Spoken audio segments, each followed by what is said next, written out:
Dear colleagues, dear guests, dear all, I'm very pleased to welcome you all here for our second keynote on the conference Constructions of Identity. Most of us had a very rich day today, and now we come to the concluding talk, and we are looking all very forward to it. It's my great pleasure to introduce today's keynote speaker, Edith Hall. Edith Hall studied classics and modern literature at the University of Oxford, where she received her PhD in 1988. After working first as a lecturer at Reading and a fellow at Somerville College at Oxford, she was appointed Leverhulme Professor of Greek Cultural History at Durham in 2001. In 2006, she moved to London, first to Royal Holloway College at the University of London, as research professor in classics, English and drama, and 6 years later she was appointed at King's College London. Now she moved on again, and since the beginning of this year she's back at Durham as professor of classics. Edith Hall's oeuvre is broad, and it's hardly possible to adequately acknowledge her work in this short time, and she even told me that I should be even shorter, so I just will pick a few of her interesting research she did. She is interested in ancient theater, ancient Greek literature, Aristotle, classical reception, and gender, ethnicity, slavery, and social class, and she published extensively about all of them. To give you just a very quick impression on how widely she published, I can give you the tip to look at her website. There's one page with all of the books, and it's very colorful, and it's just amazing to see how much one can write. Her work on the Greek theater is very broad, and she published, for example, a book, Greek Tragedy and the British Theatre, 1660 till 1914, together with Fiona Mackintosh. She also published on the theatrical cast of Athens and on Greek tragedy, Suffering Under the Sun. She not only publishes on Greek theatre, she also has a huge interest in the staging of ancient plays, and that led her in 1996 to co-found the Archive of Performance of Greek and Roman Drama at Oxford University. This is a project with a huge amount of works. They published 10 co-edited volumes, and she was a part of most of them. Next to this scholarly interest, she is also a consultant to many theater companies in staging several dramas. Next to that, she was a principal investigator on the People's History of Classics, a project which presented the voices of British working-class women and men who engaged with ancient Greek and Roman culture between 1789 and 1917. This began as a HRRC-funded research project based at King's College London and had a huge impact. She also published on female classical scholars from the Renaissance to Jacqueline de Romilly. And you see, she's interested in the people who didn't get a voice before, so this is very impressive. One of her important research interests next to all of that is Aristotle, who, as she says, changed her life. And she tried to change all of our lives with her book, Aristotle's Ways, How Ancient Wisdom Can Change Your Life. And if you're interested in that, you should read it. It's published in almost all languages, so you can find a German and many other versions. She's going on to research on Aristotle, and she was awarded a Leverhulme research grant for this new project, Aristotle Beyond the Academy, the reception of Aristotle in Britain and Ireland, 1660 to 1922. And we hope to read soon more of you. So she's also very busy in promoting our field to the public and contributed in many radio and television programs. And of course, you cannot talk about her without mentioning at least some of the many awards and honors she received. Just recently, the honorary doctorate of Durham University, and a few years before, one of Athens She's also the first woman to have won the Erasmus Medal of the European Academy and became this year Fellow of the British Academy. But, as I was told, I'm not allowed to talk too much because now she wants to have the floor and I'm very pleased to give it to you. Thank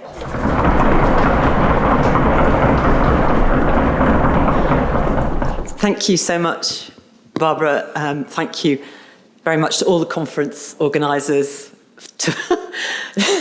I asked for a picture for my Twitter account. Especially Christoph, who hosted me so beautifully when I came to give a lecture a few years ago and was charming enough to invite me back to Zurich, and to Barbara, who has to be the most efficient Congress convener I have ever encountered in my life. So thank you very much, and also to everybody else. And I have to say, I think the standard and depth and variety and intellectual scope of what we have been doing has genuinely surprised me. I'm really very, very pleased. So, Brexit.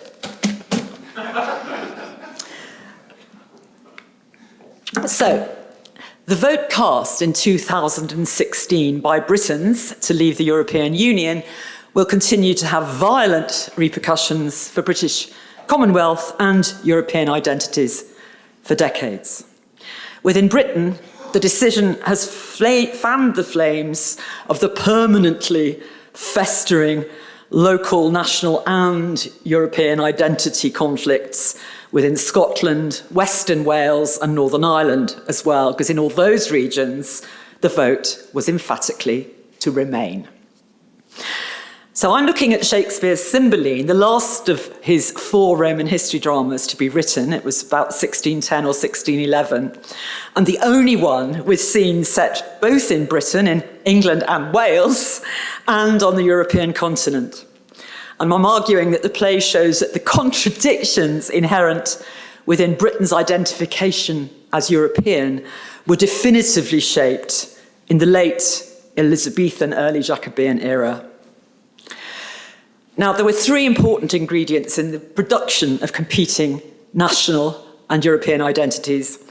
First, the accession of King James VI of Scotland to the English throne as King James I of England. And this entailed his promotion of a public image, which equated him with, guess who? Augustus, during whose reign Jesus Christ had been born. Secondly, the discovery at that time of the material reality of Roman Britain through William Camden's 1586 treatise Britannia. And thirdly, his collection, Camden's, of almost everything that the ancient Greeks and Romans had ever said about Britain, especially Tacitus in Agricola. Now, Cymbeline explores the competing ideological beliefs held by fervent and xenophobic British nationalists and their more cosmopolitan, Europe-facing compatriots. And it also highlights massive tensions between English, Scottish, and Welsh identities. But these are all in turn related to the ambitions of imperial expansion and a global dominance held by several European superpowers, above all Britain, at a time coinciding with the plantation of Ulster. That's when lots of Scots went over, Scottish Protestants went over and planted Northern Ireland, and of course the colonisation of the Americas. Crucially to our play, Jamestown in Virginia was founded to much fanfare in 1707. Now, these projects and 1607. These projects and Britain's self-identification as colonists were continuously informed by ancient Greek and Roman ideas about empire and colonization, and especially about their supposed civilizing potential, where people perceived as savages or barbarians were concerned. But first, I just have to be fangirl for Shakespeare. In Shakespeare's day, the equivalent of the cinema in terms of providing entertainment set in the worlds of the ancient Greek and Romans, like Ridley Scott's Gladiator, was, of course, the theatre. People go to see Shakespeare now in Britain to show that they are rich and upper class. This was not the case for Shakespeare. The groundlings loved his combination of classical history with exciting stage action, exquisite poetry, and heady rhetoric. And scholars sometimes ask why Shakespeare's Roman plays are performed far more often than those of his contemporary Ben Jonson, whose Sejanus and Catiline were written at the same time, premiering in 1603 and 1611. And the answer was already provided by a contemporary theatregoer, an Oxford graduate named Leonard Digges, who compared the impact of Shakespeare's thrilling Julius Caesar with that of Jonson's worthy Roman plays. So have I seen when Caesar would appear, and on the stage at half-sword parley were Brutus and Cassius. Oh, how the audiences were ravished, with what wonder went they thence, when some new day they wouldn't brook a line of tedious, though well-laboured Catiline. Sejanus, too, was irksome. Shakespeare educated his audience in serious Roman history by ravishing them and inducing wonder in them. Now, by making ancient history as electrifying as it deserves, he helped build a basic understanding of it in his regular spectators. He was even able to cross-refer between his Roman history plays in ways which show a solid knowledge in his audience of the important events and characters in Roman history. So in Cymbeline, set in Roman Britain, he reminds his audience of his previous tragedy, Antony and Cleopatra. The audience see and are invited to recognise a tapestry in Prince Imogen's Londinium bedroom, and it depicts proud Cleopatra when she met her Roman and kidneys swelled amongst the banks. So that's like, remember the previous episode. Now, Shakespeare's 4 actual Roman plays are the tragedies Julius Caesar, 1599, Antony and Cleopatra, 1606, Coriolanus, 1608. All of those are basically Plutarch. And Cymbeline, later play, sometimes counted as a romance. And these offer an education in the Roman Empire from about the 5th century BC with Coriolanus, all the way through to the early 1st century AD with Cymbeline. And we have to ask, why did he use Rome quite so much?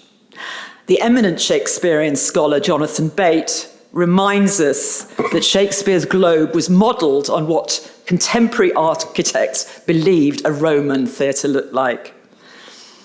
The architecture and all the embellishments, the painted columns, the decorative details of iconography were meant to look like you were going to theatre in ancient Rome.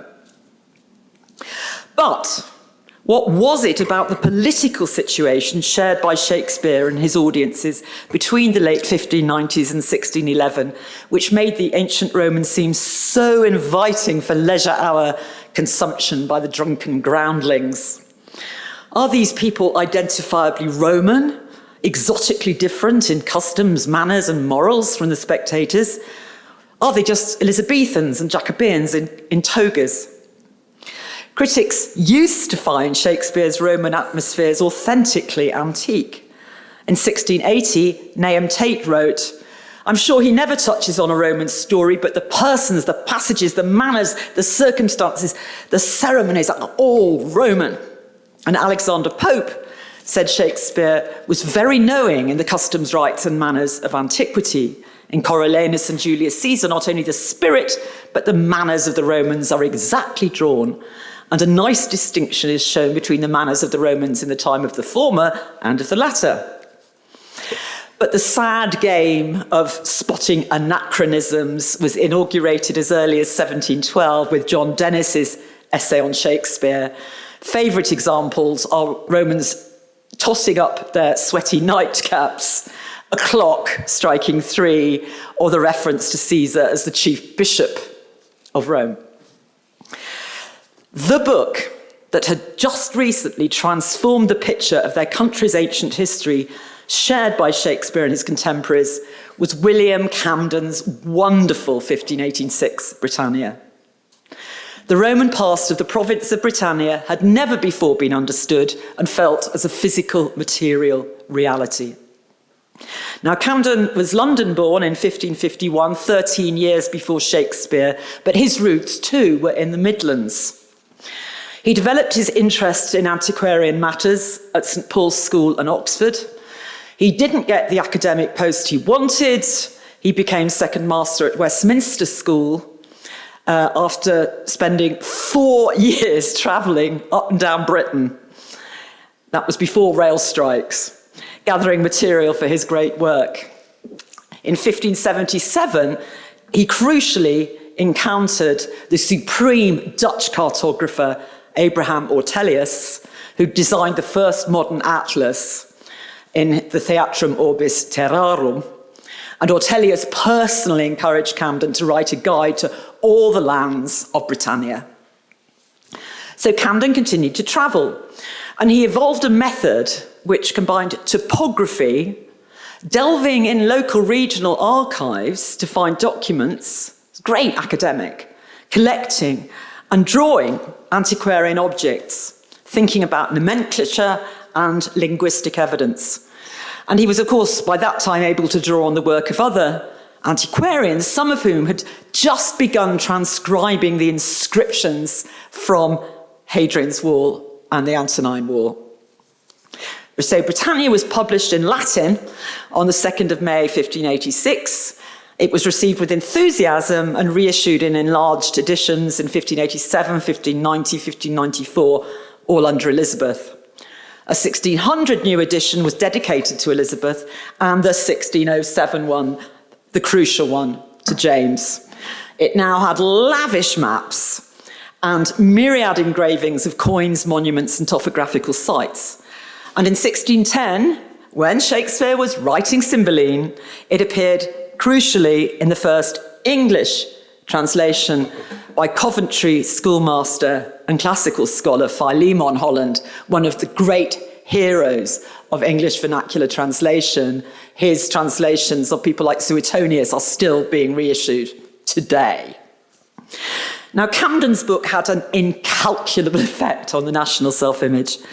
It superseded the old idea that the first king of Britain was Brutus, a descendant of the Trojan hero Aeneas, the mythical genealogy given its definitive medieval form by Gregory of Monmouth in the 12th century. It replaced that completely fantastic narrative with a synthesis of historical evidence, both indigenous and classical.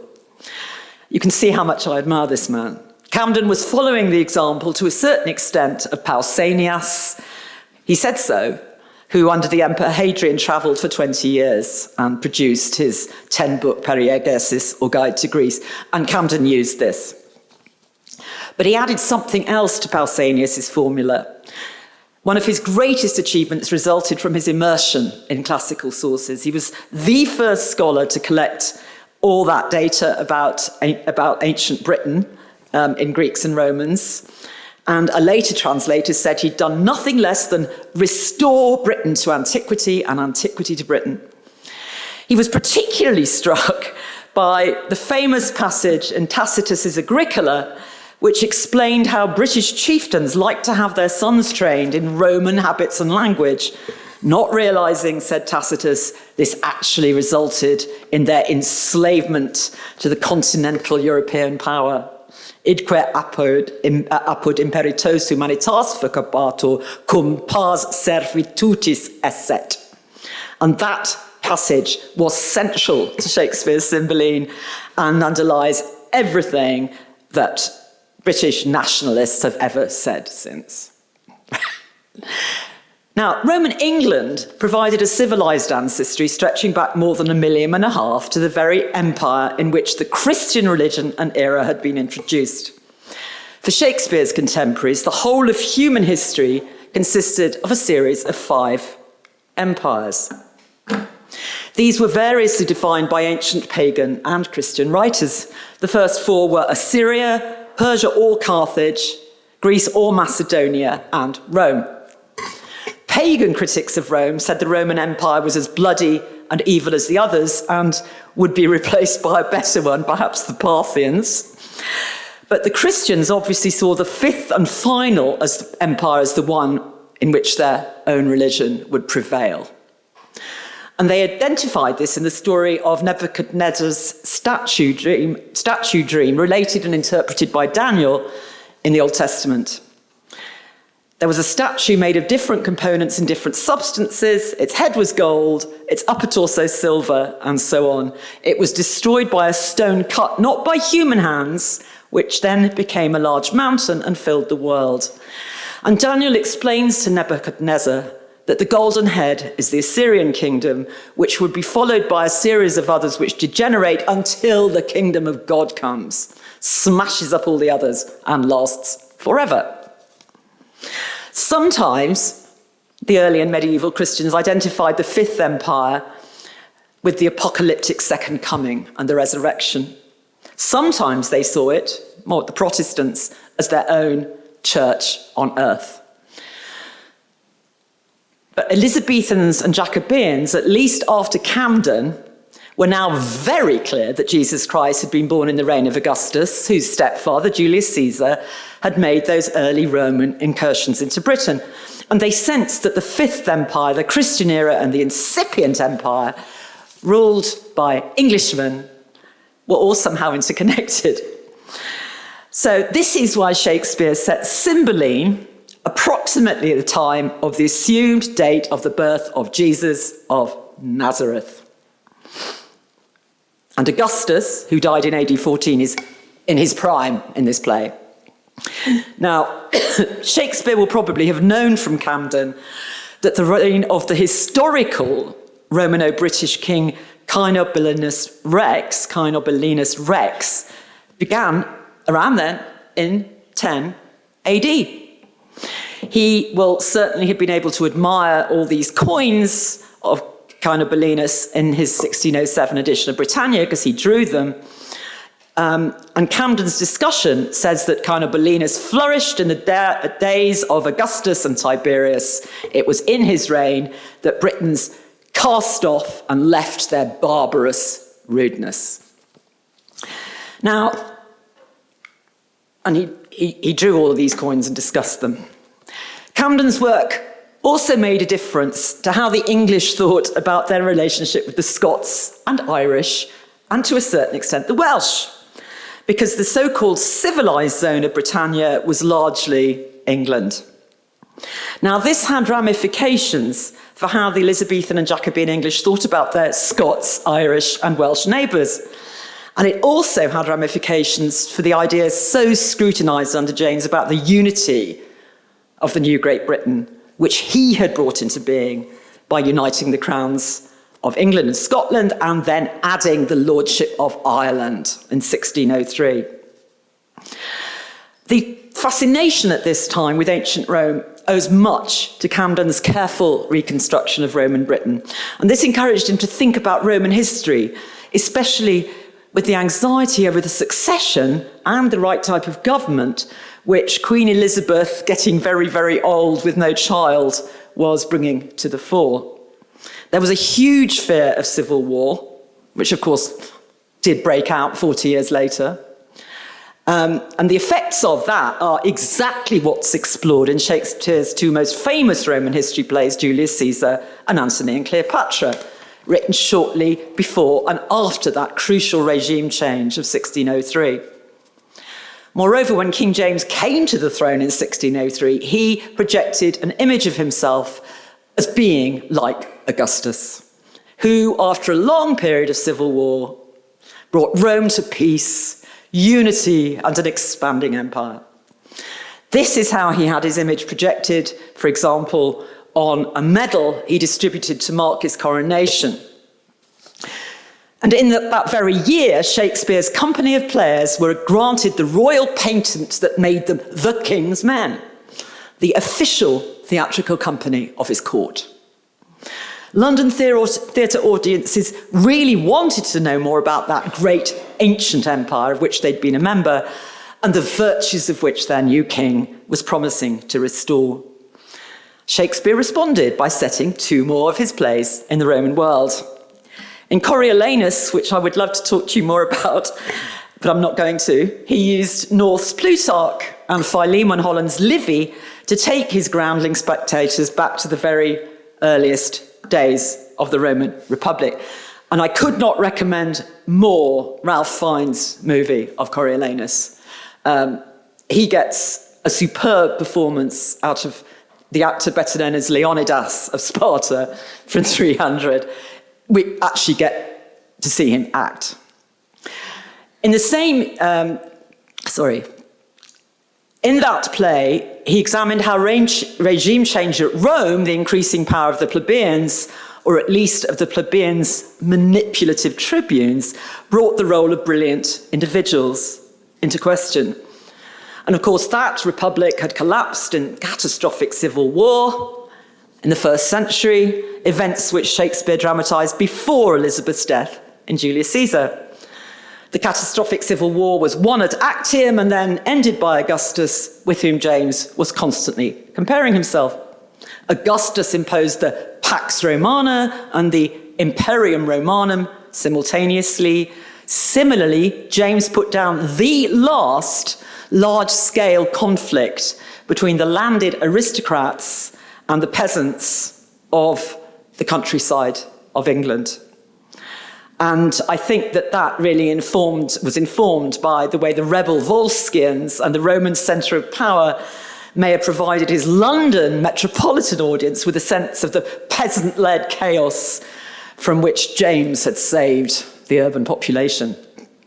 But in Cymbeline, King of Britain, Shakespeare's Roman history tetralogy was completed, probably in 1611. And here Shakespeare's main narrative source actually wasn't classical, but medieval, as collected in Holinshed's extraordinarily important Chronicles of England, Scotland, and Ireland, published in 1577 and 1587. There's also a Welsh focus in Cymbeline, as we shall see in the scenes near the port at Milford Haven. There how do I go back? A dreadful recent attempt to make a movie out of Cymbeline in which Rome and Britannia are represented by two motorcycle gangs. But I don't recommend it. Well, I do, it's quite fun as a film, but it's not Cymbeline. The Royal Shakespeare Company's own DVD of the 2016 production is much better, but how could they have put it on in 2016 without making people realise the connection with Brexit? Mind-boggling. I was not a consultant. Okay. So, what's the plot? Quick run through the plot. Cymbeline, in the middle, is the King of Britain and a vassal of the Roman Empire in the very early 1st century. His uncle, Cymbeline, had made this arrangement with Julius Caesar himself. He's very, unbeknownst to Cymbeline though, his two sons, who'd disappeared 20 years ago, are still alive, but he doesn't know that at this stage. He's only got one child, Cymbeline, and he's very angry, Imogen, who he mistakenly believes to be his only child, because she's married a Romanized courtier called Posthumus Leonatus. He wants her to produce an heir to succeed him by marrying someone royal and British. And his beautiful but very, very nasty nationalist new wife, no name, but she's basically Boadicea, wants that someone to be her very thuggish son, Cloten, Clothhead. She also wants to poison both Cymbeline and Imogen so she and Cloten can get total power. Now, Imogen's husband, Posthumus, is sent into exile, and of course he goes to Italy because he likes Rome. He stupidly agrees to let a Roman aristocrat named Iachimo test Imogen's chastity. Iachimo fails to seduce her, but manages to get a glimpse of her asleep and of the inside of her bedroom, and to steal a love token Posthumus had given her. So Posthumus thinks Iachimo did seduce her, is furious, and demands she meet him at Milford Haven in Wales, which was a good sea route. And with the help of a faithful servant, she goes there in disguise as a boy called Fidele. So we'll leave her there and go to Act 3, Scene 1, the crucial scene. The diplomatic atmosphere heats up. An Augustan Brexit law is passed. Cymbeline, back at the palace, under pressure from his wicked wife, declines to continue his uncle Cassibelan's arrangement with Rome. He says, I will not pay tribute to the Roman ambassador anymore. That's Caius Lucius. It looks as though invasion by the Romans and war is imminent. So let's watch this scene as played in the referendum year of 2016 by the Californian touring company Shakespeare by the Sea at Rush Park, Rossmore. 3-minute clip. Listen to the Queen's speech in particular. I've chosen it because this actress speaks incredibly well, clearly, so even if English isn't your first language, you will get some sense that she's in fact Nigel Farage. Quite besides the government of patience, you have won. Let's follow him and pervert him from the present wrath he hath against himself. With all my heart. Okay, now. This is Cloten. That's Nasty Queen. Now say, what would Augustus Caesar with us? When Julius Caesar, whose remembrance yet lives in men's eyes, and will to ears and tongues be theme and hearing ever, was in this Britain and conquered it. Cassibelan, thine uncle, famous in Caesar's praises, no whit less than in his feast deserving it. For him and his succession granted Rome a tribute, yearly 3,000 pounds, which by thee lately is left untendered. And to kill the marble shall be so ever. Britain is a world by itself, and we will nothing pay for wearing our own noses. Remember, sir, my liege, the kings your ancestors, together with the natural bravery of your isle, a kind of conquest Caesar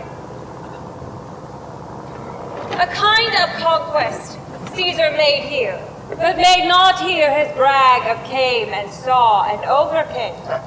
With shame, the first that ever touched him, he was carried from off our coast, twice beaten, and his shipping, poor ignorant baubles, upon our terrible seas like eggshells moved upon their surges and cracked as easily against our rocks. There are yet many among us can gripe as hard as Cassibelan.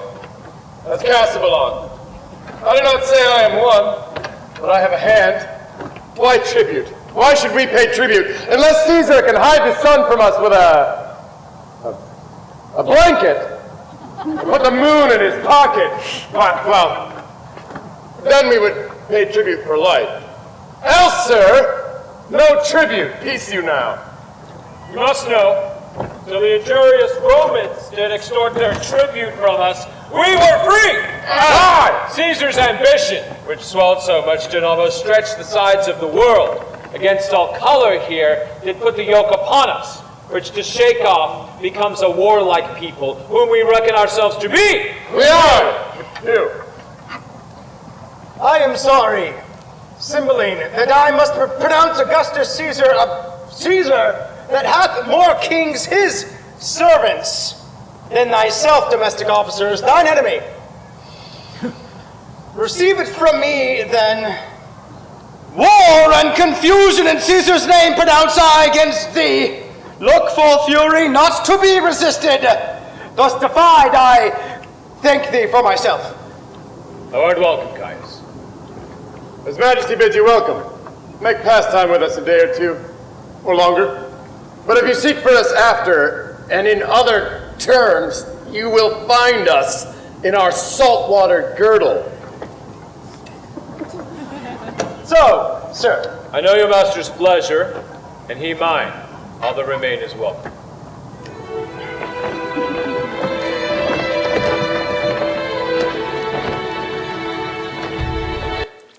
Our saltwater girdle. That's image of the island nation that will never pay tribute to Europe. We'll come back to that later. But meanwhile, in Wales, things are getting more complicated. Cloten finds out about the lovers' assignation dresses himself in disguise as Posthumus, sets out for Milford Haven with evil deeds in mind. Imogen, dressed as a boy, passes out in a Welsh mountain, which just happens to be the home of her long-lost brothers. They've been raised as hunters by the exiled Belarius. One of them, fortunately, kills Cloten when he turns up. Imogen then takes a medicine which makes her look dead. She thinks Cloten is Posthumus and she's lost her husband. But Caius Lucius, who you just saw declaring war, has now invaded Britain via the River Severn. In Wales, he comes across Imogen Fidele. He employs her as a servant. And Imogen's now estranged husband, who always liked the Romans, joins them. Posthumus joins the Roman invaders. But he's still, along with Belarius and the two as yet unrevealed princes, he saves Cymbeline. Then these four Britons take the Roman commanders, Caius, Lucius and Jacomo, captive. And because Posthumus looks a bit Roman, they take him too. So Posthumus and Fidele are imprisoned by the Britons alongside the true Romans. All of them wait execution in jail. In jail, Posthumus sleeps, while the ghosts of his dead family, the Leonati, appear to complain to Jupiter of his grim tale. Jupiter appears in thunder and glory to assure the others that destiny will grant happiness to Posthumus, the Roman Empire, and Britain. But before they can be executed, news arrives that the evil queen has died. She just died. Fortunately, everyone gets recognised and nobody gets killed. Cymbeline says, I was wrong, puts all the blame for his disobedience to Rome on his dead wife. He pays up the tribute, secures peace for all, and announces a feast. And this is his final position after his change of heart. Remember that he's the victor. The way Shakespeare's done it is that the Britons actually won. My peace we will begin, and Caius Lucius, although the victor, we submit to Caesar and to the Roman Empire, promising to pay our wanted tribute, from which we were dissuaded by our wicked queen, whom heaven's injustice, both on her and hers, has laid most heavy hand. Then the soothsayer, priest, druid chap says, the fingers of the powers above do tune the harmony of this peace. The vision which I made known to Lucius ere the stroke of this yet scarce cold battle at this instant is full accomplished. For the Roman eagle, from south to west on wings, soaring aloft, in the beams of the sun so vanished. We have an augury of the Roman eagle. That foreshadowed our princely eagle, the imperial Caesar, should again unite his favour with the radiant Cymbeline, which shines here in the west. And Cymbeline responds, Lord we the gods, let our crooked smokes climb to their nostrils from our blessed daughters. Publish we this peace to all our subjects. Set we forward, I love this, let a Roman and a British ensign wave friendly together. So through Ludstown march, and in the temple of great Jupiter, our peace will ratify, seal it with feasts, set on there. Never was a war did cease, ere bloody hands were washed with such a peace. Now that reference to the great temple of Jupiter in London, Ludstown, is one of 30 references to Jupiter in Cymbeline. Jupiter even appears in that dream to Posthumus, riding an eagle. And I think Shakespeare was almost certainly thinking of the dedication of the temple of Jupiter by Augustus and the Roman games which he vowed to Jupiter Optimus Maximus, both of which had been described in the very recently translated Lives of the 12 Caesars by Suetonius by guess who? Philemon Holland. Under Cymbeline, the principle becomes when in Britain, do as the Romans do. So the picture of Rome and the Roman Empire is really positive. The only truly immoral individuals are the arch opponents of Rome, the queen and her clottish son Cloten. The more magnanimous Cymbeline himself had education and training in Rome. Posthumus, although a Briton, was given a Latin name by a Roman custom and heads straight for Rome when exiled. And as for the Roman ambassador and military supremo Caius Lucius, he is by far the best behaved person in the play. And this is despite being the one who comes to demand the payment of tribute and the one who declares war on the Britons when they vote leave.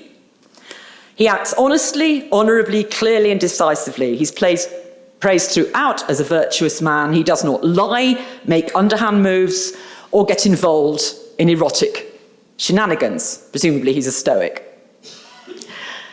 Cymbeline calls him noble even after the diplomatic rupture, and at the end of the play, he remains stoically composed in the face of imminent death. His arm is defeated, he stands before Cymbeline humiliated, but says simply, "Since the gods will have it thus, that nothing but our lives may be called ransom, let death come." Cymbeline, on the other hand, has behaved badly. Even his refusal to pay the tribute, which might have been presented in that context in a positive patriotic light, is the result of him being manipulated by his queen. So, my last section, what is going on here? It can be termed that turning from Roman tragedy to Roman romantic farce, really.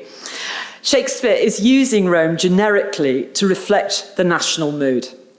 Glyn Wickham, a legendary Shakespeare scholar, whose advice was sought in 1970 by Sam Wanamaker on the construction of Shakespeare's Globe, is quite explicit. He says, "The happier vision of a Roman world has its true origins in the political consciousness of the British people, saved from foreign invasion and civil war by the peaceful accession of James I in 1603, by the timely discovery of the gunpowder plot in 1605, and the final ratification of the union of the two crowns by Act of Parliament in 1608. King James's personal motto was indeed Beati Pacifici, blessed are the peacemakers. Another scholar summarises the dominant Elizabethan Jacobean attitudes towards the reign of Augustus thus: whether the Romans praised Augustus for ending civil disaster, whether the Christians honoured him because Christ enrolled as a citizen under the head of his temporal kingdom, or whether he was remembered for restoring the laudable institution of kingship, the varying attitudes only reinforced one another. But I think these interpretations, though correct, still underplay the incredible effect of stressing not only the parallel between Augustus's Pax Romana and James's Pax Britannica, but their genealogical continuum and topographical identity. Cymbeline's palace is at London, Ludstown, even though the historical Cynbelinus was based in Colchester. And again, Jonathan Bate has reminded us that in Shakespeare's day, it was rumoured the Tower of London had been built by none other than Julius Caesar.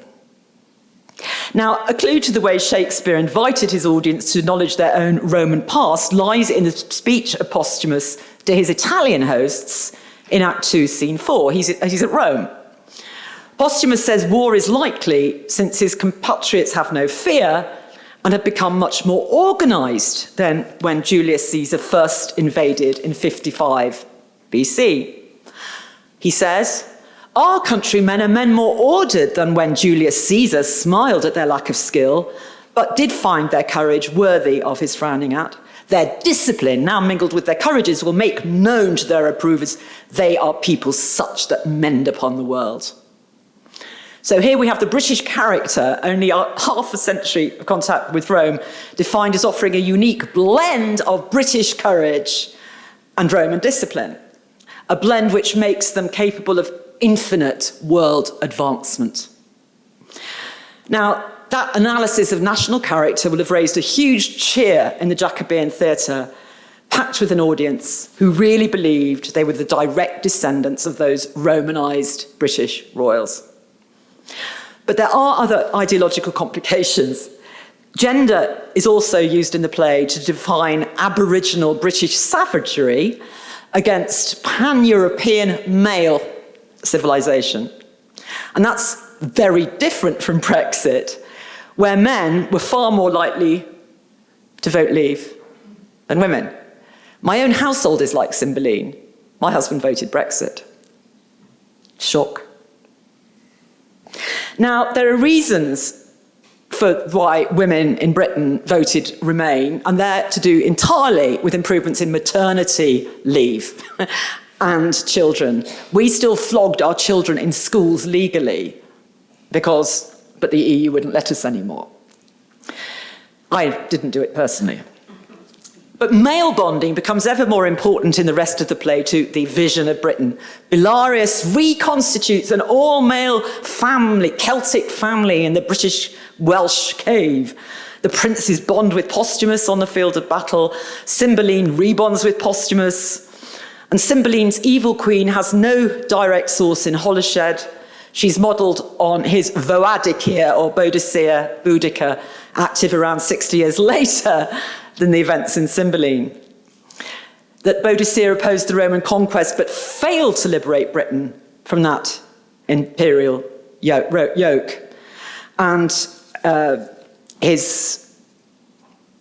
Camden's Boadicea delivers a huge speech on British freedom and resistance to tyranny, where she argued against paying tribute to Rome and stressed the natural strengths of the island, girt with salt, and the past history of the British kings. Holinshed says she went far too savage in her revenge on Rome, and that's because she had an undisciplined army containing women as well as men, which is defeated by a much smaller all-male force of Romans under Suetonius' leadership. Holinshed summarises Boadicea's revolt. The chief cause of the Britons insurging against the Romans, they admitted as well women as men to public government. Depressing. Other plays of the period which deal with British rebellion against Rome end with this same masculine embrace.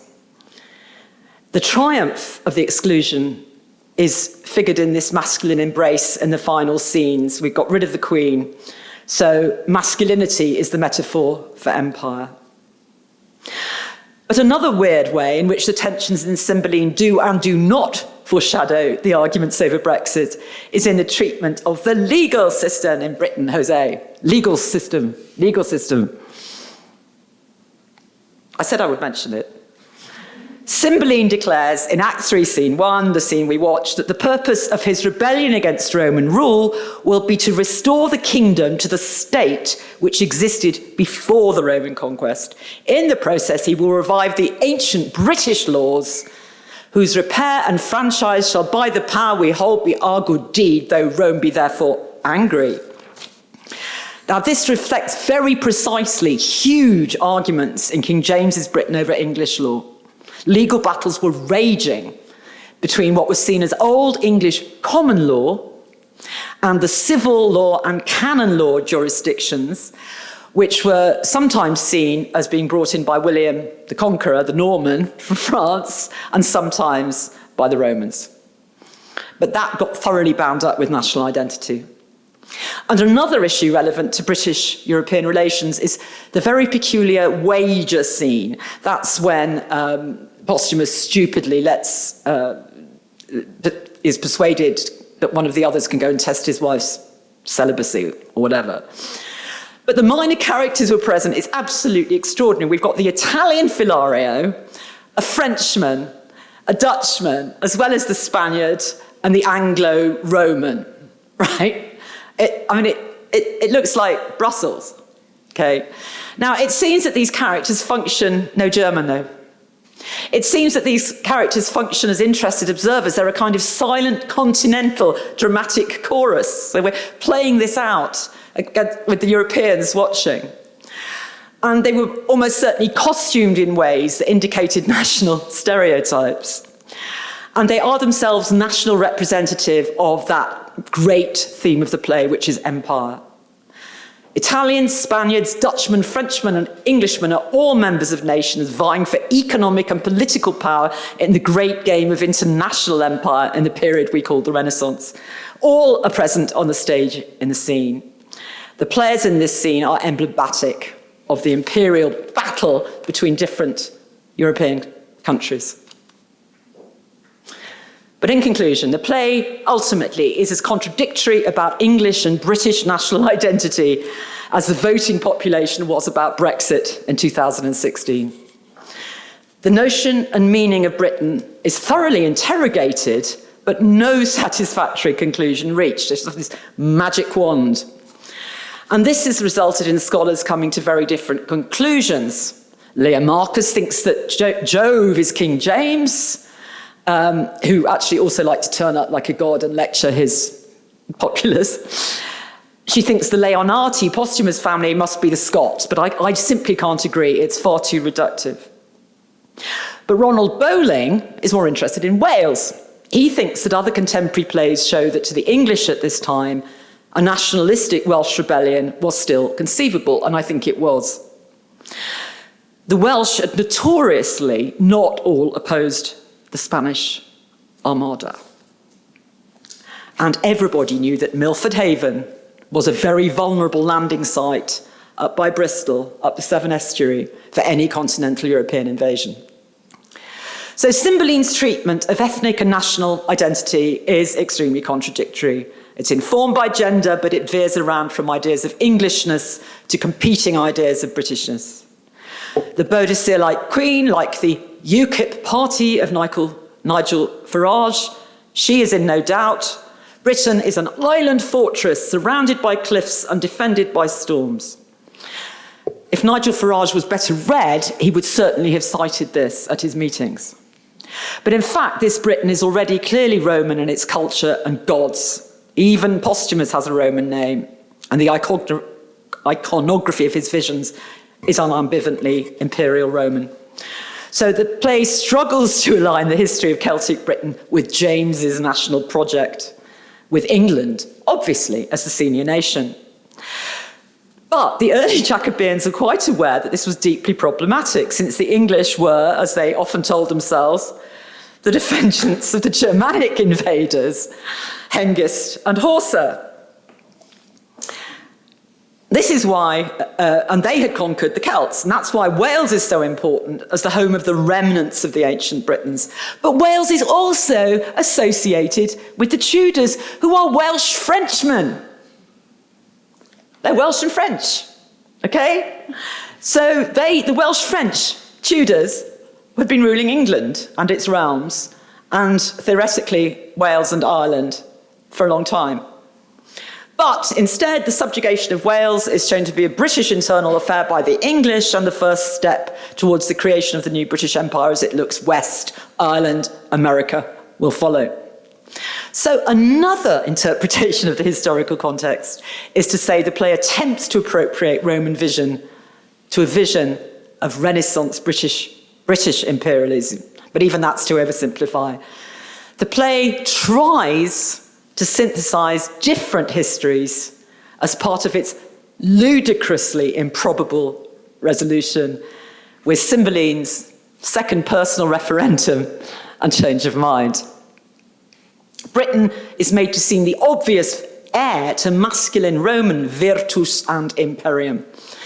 The drama implies the progression from Roman Empire to British Empire is natural, continuous, unproblematic, because the historical incorporation of Britain into the Roman Empire is rewritten to be represented as voluntary. They had won that battle. Crucial. As such, the play foreshadows, in the realm of historical fiction, the voluntary decision taken by the United Kingdom European Community's membership referendum, also known as the referendum on European Community, way back in those optimistic days of a pan-European vision in 1975. That's the flag of this play. Thank you.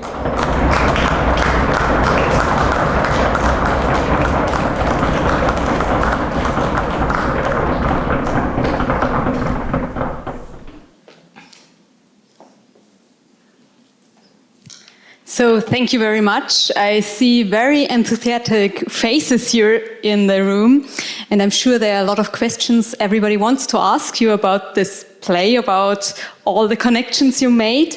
So who's first? Oh, I'm the first. Okay, thank you that you mentioned the law. I think it's pretty spectacular in English history how the law is not just a tool, as sometimes we think, but also a cultural artifact, Absolutely. and therefore an identity symbol as well. And this, in the reception or non-reception of civil law in England, is a huge thing. I just wanted to ask you if in the history of the later reception of the play, there is some perplexity about this fact that the good people in the play are the ones who want to pay tribute to a foreign power, and the evil character is inspired by Boudica, by the heroic queen. Yeah? And then just a pedantic footnote, Posthumus is a very curious name for a newly enfranchised citizen, so I wonder if there is some symbolism to that. Maybe. It may well be that there's symbolism. Having said that, Shakespeare notoriously didn't have much Latin degree, and he's just throwing names around half the time. But it is very important that he has been schooled at, that he's one of this new generation after Julius Caesar who've acquired this new gloss. But it is deeply confusing, and I actually sort of think that some plays it's like the Deus ex machina in Greek tragedies, resolves irresoluble conflict. That's the whole point. It shows by how impossible it is. I always think of Euripides' Orestes, where you've actually got stasis in Argos. You've got, Menelaus and the Demos. And this is 408, that's 3 years after the oligarchic coup. Menelaus leading the Demos against the disaffected young aristocrat. And Apollo just turns up, goes, ding, let's have 3 weddings. Right? So Euripides makes really very emphatically out how those kinds of massive family dysfunctions and political rifts between Demos and the oligarchs cannot be resolved. And I actually think the ending of this play kind of gets that. There was a contradiction. The word that we haven't talked about is Catholicism. And Shakespeare actually wasn't, I think, very political. People tried to make him out to be a proto-Marxist or, all this sort of. He just wanted to entertain people. I really believe that, and he was brilliant at it. And he so far veers away from any mention whatsoever of Christianity, even though everybody knows that this is the date that Jesus is born. By going just before, it means he can avoid the entire 16th century, the entire bloody Reformation in Britain, where James's relatives burning each other's Protestants and Catholics at the stake. It's evasion, pure and simple. And there's something very safe about this time. It only really comes up with canon law. That's exactly where it comes up, because once you get into the ecclesiastical courts, I think you could go a little bit there, but he utterly evades that. So, but it's this sleight of hand where we basically say, well, the Britons did win. They beat the Romans. And volunteered magnanimously to stay as part of the club. It's a fantasy, which the groundlings will have enjoyed.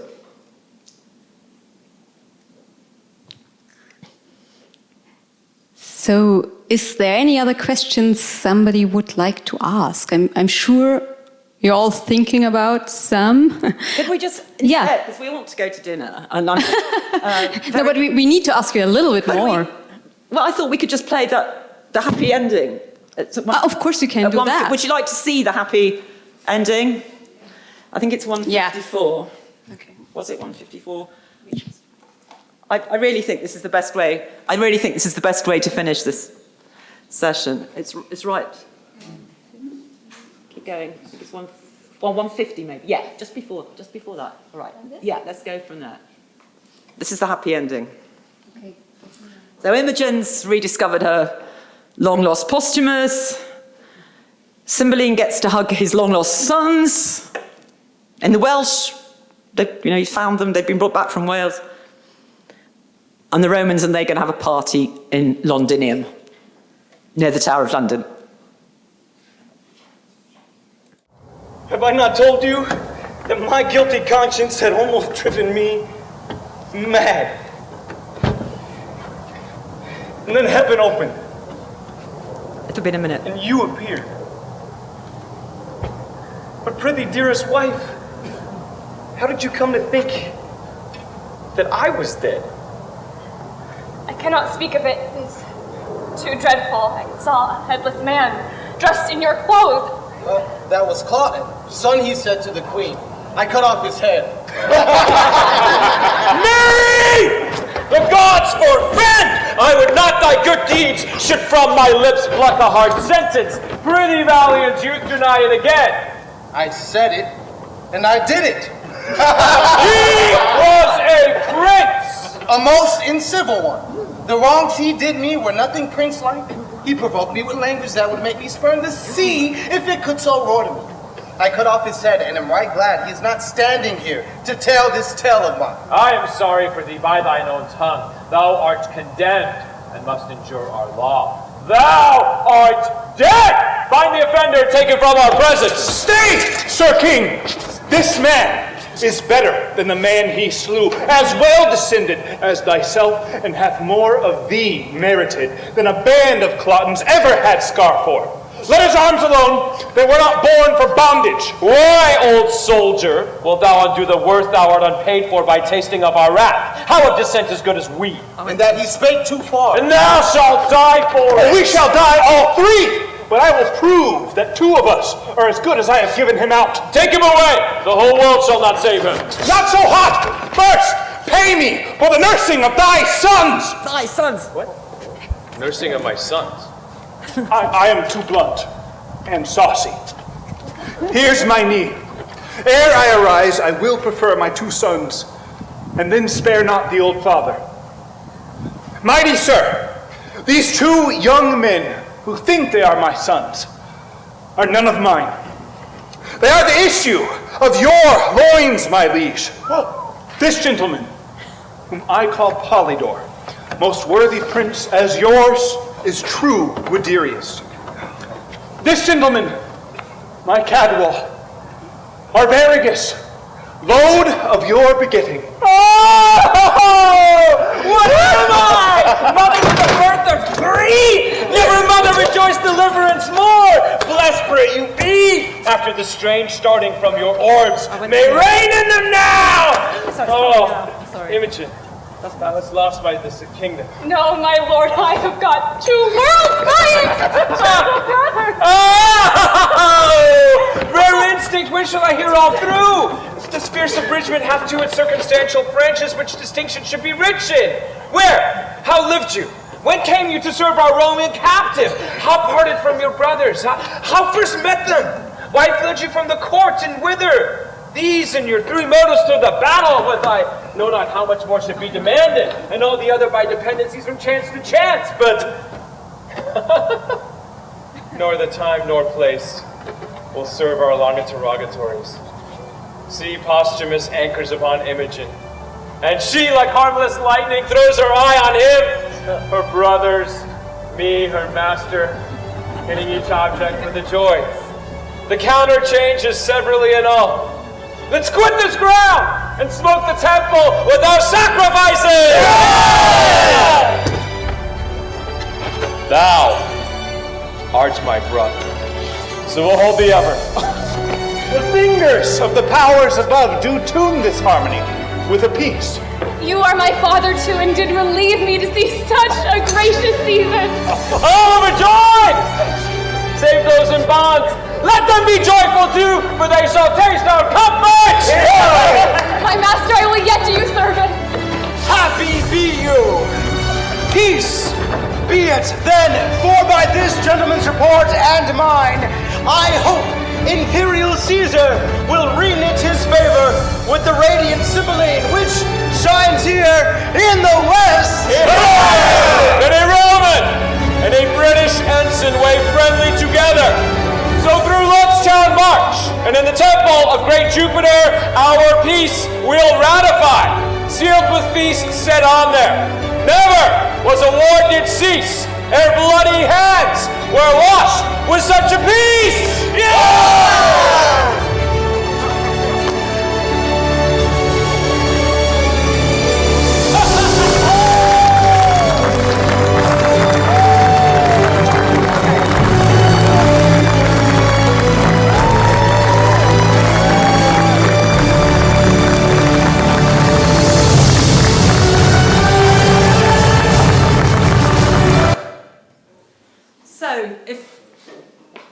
we ever reunite, I'm basically Scottish, and if Scots go independent, which they may well, I'm going to go and live in Scotland because they then want to rejoin EU, and then we will not only sing Freude, schöne Goethe, Funken at the top of our voices, but we will also have the party at the end of Cymbeline. So, thank you. And my husband might leave me, but hey. Okay, so, I mean, before you leave and we have a party, if anybody would like to ask a question, now's the time. Otherwise, I think that was such a great ending to a very vivid and almost theatrical presentation we had today. I'm very glad you all came. I just want to let you know, if you want to have more of this, but different, you can come to our conference tomorrow. So it starts at 10 o'clock and we will have a lot of interesting papers in the morning and in the afternoon. And in the late afternoon, we will even have another keynote lecture about history as a game foundation in Assassin's Creed Odyssey. I can promise you will also see some videos and some impressive ancient reconstruction of ancient Greece this time, so we are quite fair having both. So please do come. We would look forward to having you again. And now I think we all should have a great evening.